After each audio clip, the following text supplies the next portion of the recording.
Skat, fortæl mig en lille ting. Hvorfor du ikke er gift? Du er 35, og alle folk de snakker ind i mit ur, og de siger til mig, hvorfor din datter ikke er gift? Se på alle de der andre piger, Skat. Alle sammen er gift.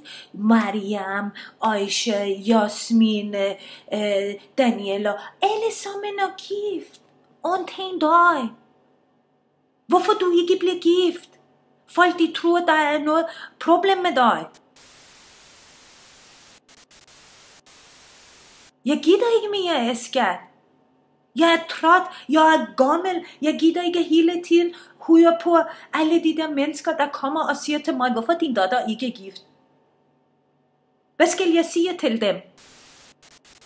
Kan du bare finde, jeg er ligeglad, Skat, om du finder en mand, og han er turkisk, han er Danmark, han er irani, han er arab, han er somali. Jeg er ligeglad. Jeg er ligeglad, og han arbejder som skraldemand. Jeg er ligeglad. Jeg er ligeglad, om du bliver gift med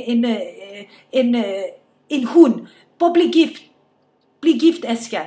For alle folk, de siger til mig, din datter, hun er sultet. Hun er torshide. Ved du ikke, hvad det betyder? Det betyder, at alle de siger til mig, din udløbsdato er slut.